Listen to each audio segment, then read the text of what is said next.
High dear learners, আশা করি তোমরা সকলে খুব ভালো আছো।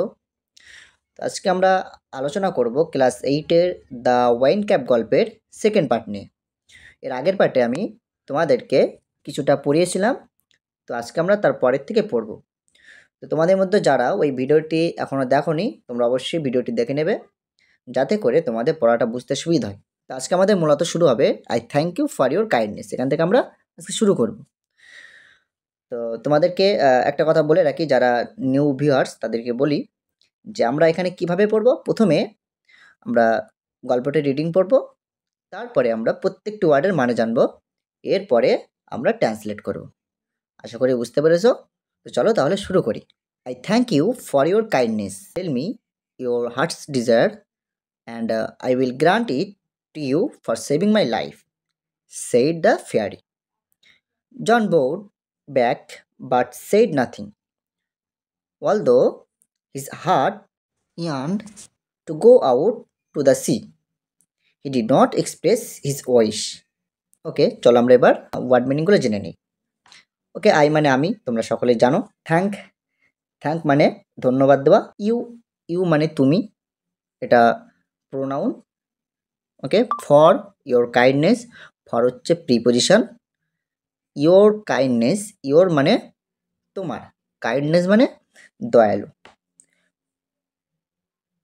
ওকে, কাইন্ডনেস মানে দয়ালু। টেল, টেল মানে বলা, এটা ভার্ব। মি মানে আমাকে, ইয়োর, ইয়োর মানে তোমার, হার্টস, হার্টস, হার্ট মানে হৃদয়। আর এখানে অ্যাপোস্ট্রোফিস কমার পরে এস ব্যবহার হয়েছে, এর জন্য এটার অর্থ হবে হৃদয়ের। যদি কোনো নাউনের পরে অ্যাপোস্ট্রোফিস কমার ইউজ হয়, অ্যাপোস্ট্রোফিস কমার পরে যদি এস চলে আসে, তাহলে সেটার অর্থ এর হয়ে যায়। এখানে যেহেতু হার্টস আছে, তার জন্য এর অর্থ হবে হৃদয়ের। যদি বলতাম ফাদার্স, তখন হতো বাবার। যদি বলতাম রহিমস, তখন হতো রহিমের। আশা করি বুঝতে পেরেছ। ওকে, ডিজায়ার, ডিজায়ার মানে কামনা, ইচ্ছা, যেটা আমরা বলি। ওকে, মনের ইচ্ছা, মনের কামনা। অ্যান্ড মানে এবং, আই উইল, আই উইল মানে উইলটা ব্যবহার হয় ফিউচারের জন্য। ওকে, ফিউচার রে আমরা যদি মানে সেন্টেন্স মেক করি, সেক্ষেত্রে আমাদের উইলের দরকার পড়ে। তো আই, আই মানে আমি, গ্রান্ট মানে অনুমতি দেওয়া। ওকে, এটা হচ্ছে ভার্ব 1 ব্যবহার হয়েছে, এর ভি2 হচ্ছে গ্রান্টেড। নেক্সট টু, টু হচ্ছে প্রিপোজিশন। সেভিং, সেভিং মানে বাঁচানো। ওকে, সেভিং মানে বাঁচানো। মাই লাইফ মানে আমার জীবন, লাইফ মানে জীবন, মাই মানে আমার। সেইড দ্য ফেয়ারি, সেইড, সের পাস ফ্রম সেইড মানে বলা। ফেয়ারি, ফেয়ারি বলতে ওই পরিমাণবকে বোঝানো হয়েছে, যার কথা আমরা এর আগের ভিডিওতে পড়েছি। সেইড মানে বলা, নাথিং মানে কিছু না। অলদো, অলদো মানে যদিও। হিজ মানে তার, হার্ট, হার্ট মানে হৃদয়। ইয়ার্ন মানে তীব্র ইচ্ছা। ওকে, ইয়ার্ন মানে তীব্র ইচ্ছা। এটা এখানে পাস ফর্মে ব্যবহার হয়েছে, ভি2 অর্থাৎ ভার্বের সেকেন্ড ফর্মে ব্যবহার হয়েছে। গো আউট, গো আউট মানে বার হওয়া। সি মানে সমুদ্র। He did not express, express মানে ব্যক্ত করা। উইশ, উইশ মানে ইচ্ছা। তো চলো আমরা এবার ট্রান্সলেট করে নিই। Okay, I thank you for your kindness, I thank you আমি তোমাকে ধন্যবাদ জানাই, ফর ইউর কাইন্ডনেস তোমার দয়ালুর জন্য, অর্থাৎ তোমার দয়ালুর জন্য তোমাকে ধন্যবাদ। এটা কে বলছে, আমরা সেটা একটু পরেই পড়ব। Tell me your heart's desire, tell me আমাকে বলো, ইউর হার্টস ডিজায়ার তোমার মনের যে কামনা, তোমার মনের যে ইচ্ছা, সেটা আমাকে বলো। আই উইল গ্রান্ট ইট আমি এটি পূরণ করব, টু ইউ তোমাকে, অর্থাৎ তোমার যে মনের ইচ্ছা সেটা আমি পূরণ করব। কেন পূরণ করব? ফর সেভিং মাই লাইফ আমার জীবনকে বাঁচানোর জন্য। সেইড দ্য ফেয়ারি কে বলল? ওই পরিমাণবটি বলল। তাহলে এই পুরো কথাটা কে বলল? পরিমাণবটি বলল। কাকে বলল? জনকে বলল। ওকে, তখন এবার জন কি করছে? John bored back but said nothing, John মাথা ঝুঁকিয়ে দিল। বাট কিন্তু সেইড নাথিং কিছুই বলল না। অলদো যদিও, his heart yearn to go out to the sea, যদিও হিজ হার্ট তার হৃদয়, ইয়ন তার হৃদয়ে প্রচুর ইচ্ছা ছিল, to go out to the sea সমুদ্রে যাওয়ার। সমুদ্রের জন্য বেরিয়ে পড়ার তার তীব্র ইচ্ছা ছিল। He did not express his wish, কিন্তু সে তার যে ইচ্ছা সেটা সে প্রকাশ করলো না।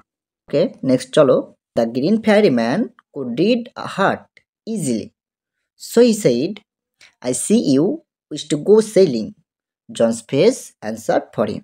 দ্য গ্রিন ফেয়ারি ম্যান অর্থাৎ সবুজ পরিমাণব, রিড রিড মানে পড়া, হার্ট হার্ট মানে হৃদয়, ইজিলি ইজিলি মানে সহজেই, সো সো মানে সুতরাং, নেক্সট সি সি মানে দেখা, উইশ মানে ইচ্ছা, আমি আগেই বলেছি, টু গো গো মানে যাওয়া, জনস ফেস জনের মুখ, আমি একটু আগেই বলেছি যে যদি কোনো নাউনে পড়ে অ্যাপোস্ট্রফি কমা থাকে এবং তার সাথে যদি এর যুক্ত হয় তাহলে এর অর্থ হয়ে যায় এর। জনস অর্থাৎ জনের, ফেস মানে মুখ, অ্যান্সার মানে উত্তর দেওয়া, হিম মানে তার। ওকে চলো এবারে আমরা ট্রান্সলেটটা করে নিই। The green fairy man could read a heart easily, so he said. The green fairy man ওই যে সবুজ যে পরিমাণব, কুড রিড সে পড়তে পারত, আ হার্ট হৃদয়কে, ইজিলি খুবই সহজে, অর্থাৎ পরিমাণবটি মানুষের হৃদয়ের কথা পড়তে পারত। সো হি সেইড এই জন্য সে বলল, I see you wish to go sailing, আমি দেখতে পাচ্ছি যে তোমার সমুদ্র যাত্রার প্রতি তোমার ইচ্ছা আছে। John's face answer for him, জনের মুখ এটার জন্য কি হলো, সম্মতি দিল অর্থাৎ উত্তর দিল। এখানে জনের মুখ উত্তর দিল বলতে কি বোঝানো হচ্ছে, জনের মুখের যে ভঙ্গিমা, এমন ভঙ্গিমা করলো যেন সে সত্যি সমুদ্রে যেতে চায়। ওকে, চলো আমরা এবার অ্যাক্টিভিটিগুলো করে নিই। চলো অ্যাক্টিভিটি 1, এখানে কি বলছে, টিক দ্য কারেক্ট অল্টারনেটিভ।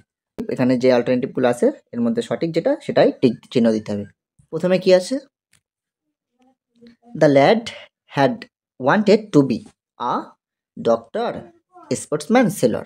তাহলে ওই যে ছেলেটি ছিল, ছেলেটি কি হতে চাইতেন, সেলর, অ্যান্সার হবে সেলর। ওকে নেক্সট চলো, mother told the lad that he knew the smell of the soil food flower. এর মধ্যে কোনটা হবে, দেখো এটার মানে কি আছে, মাদার টোল্ড দ্য ল্যাড, মা যুবককে বলেছিল যে তুমি মাটির গন্ধ জানো, তো এখানে কি হবে, সয়েল হবে আমাদের answer. Okay next, John put the turtle on his back, head, hand, কোনটা হবে এর মধ্যে, এটা হবে হেড, অর্থাৎ জন কচ্ছপকে কোথায় রেখেছিল, পিঠে রেখেছিল, মাথায় রেখেছিল নাকি হাতে রেখেছিল, অ্যান্সার কি হবে, হেড।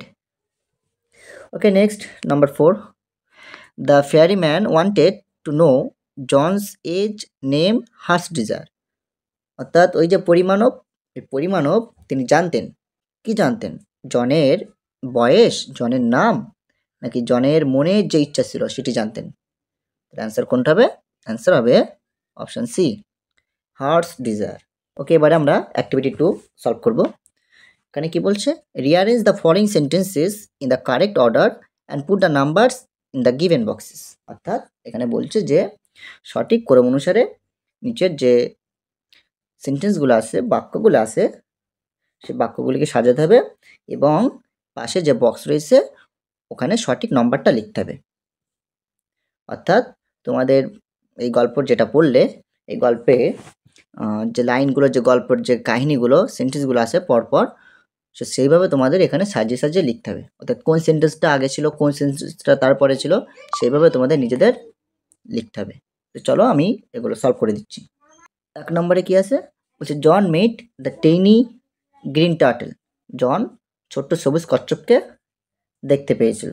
নেক্সট কি আছে, mother said John was a farmer son, মা বলেছিল যে জন হচ্ছে একজন কৃষকের ছেলে। তারপরে কি আছে, the turtle changed to the tiny green fairy man, ওই কচ্ছপটি কি হলো, ছোট্ট সবুজ পরিমাণবে পরিণত হয়ে গিয়েছিল। তারপরে কি আছে, John plucked the turtle from his head, John মাথার থেকে কচ্ছপটিকে তুললো। Next, John did not express his wish, John তার যে ইচ্ছা আকাঙ্ক্ষা সেটা প্রকাশ করেনি। জন বোট ব্যাক, জন মাথা নিচু করলো। যদি তোমরা এই আমি যে সেন্টেন্সগুলো পড়লাম এগুলোর মানে যদি তোমরা বুঝে থাকো তাহলে তোমরা নিজেরাই বুঝতে পারছো যে কোন নাম্বারটা আমাদের আগে হবে। আমাদের 1 নাম্বার হবে mother said John was a farmer son. তো এটা হচ্ছে আমাদের নাম্বার 1 হবে। ওকে, নেক্সট নাম্বার 2 কোনটা হবে? John made the tiny green turtle. John John ছোট্ট সবুজ কচ্ছপকে দেখতে পেল। এটা হচ্ছে আমাদের নাম্বার 2 হবে। নাম্বার 3 হবে, John plug the turtle from his head. এটা হচ্ছে আমাদের নাম্বার 3। নেক্সট নাম্বার 4 হবে the turtle change to tiny green fairyman. এটা হচ্ছে আমাদের নাম্বার 4। অ্যান্ড এরপরে যেটা হবে জন বোর্ড ব্যাক। তারপরে আমাদের John did not express his wish. আশা করি বুঝতে পেরেছো। তো দেখো এই অ্যাক্টিভিটি 2টা আমি আর তোমাদের ব্যাখ্যা করিনি, কারণ হচ্ছে ভিডিওটি অনেক লং হয়ে যাবে। আর দ্বিতীয়ত হলো তোমরা অলরেডি এই গল্পটি ভালো করে বুঝেছো, আমি যেহেতু পড়িয়েছি তোমাদের। তোমরা যদি সত্যিকারের মন দিয়ে যদি ক্লাসটা করে থাকো তাহলে আশা করি তোমরা নিজেরাই পারবে। তারপরে জাস্ট আমি একটু টাচ করে দিলাম। চলো এবার আমরা অ্যাক্টিভিটি 3টায় চলে যাই। তো এখানে কি বলছি, অ্যান্সার দ্য ফলোইং কোয়েশ্চেন। এখানে যে কোয়েশ্চেনটা দেখতে পাচ্ছ এই কোয়েশ্চেনটার অ্যান্সার করতে হবে। এখানে কি লেখা আছে? Why do you think John thought that the turtle would be safe on his head. Why do you think, তুমি কেন মনে করো, জন থট যে জন ভেবেছিল, that the turtle would be safe on his head, যে কচ্ছপটি তার মাথায় নিরাপদে থাকবে। অর্থাৎ আমি যদি আরও সহজভাবে বলি তাহলে প্রশ্নটা হচ্ছে এটাই যে তোমার কি মনে হয় যে কেন জন ভেবেছিল যে কচ্ছপটি তার মাথার উপরে নিরাপদে থাকবে? এটা জন কেন ভেবেছিল? এর অ্যান্সার আশা করি তোমরা বুঝতে পেরেছো কী হবে। তো চলো আমি অ্যান্সারটি করে দিচ্ছি। অ্যাজ জন ওয়াজ প্লাউইং, যেহেতু জন চাষ করছিল, হি থট, সে ভেবেছিল, that the turtle would be safe on his head, যে কচ্ছপটি তার মাথার উপরে নিরাপদে থাকবে। নট অন দ্য ফিল্ড, জমিতে নয়। ওকে, তাহলে তোমরা এটা লিখে দেবে। এটা লিখলেই না যথেষ্ট, তোমাদের মুখস্থ করার কিছু দরকার নেই। তোমরা জাস্ট একটু নিজের বুদ্ধি খাটিয়ে সামান্য কিছু ওয়ার্ড অ্যাড করে প্রশ্ন দেখে দেখে অ্যান্সারটা লিখে দেবে। আমি আর একবার বলে দিচ্ছি, তোমরা লিখবে যে অ্যাজ জন ওয়াজ প্লাউইং, জন যেহেতু চাষ করছিল, he thought that the turtle would be safe on his head, যে কচ্ছপটি তার মাথার উপরে নিরাপদ থাকবে, এটা জন ভেবেছিল। নট অন দ্য ফিল্ড, জমিতে নয়। ওকে, আশা করি বুঝতে পেরেছো। তো চলো আজকে আমাদের এই পর্যন্তই। নেক্সট ভিডিওতে আমরা পরের পার্টগুলো নিয়ে আলোচনা করব।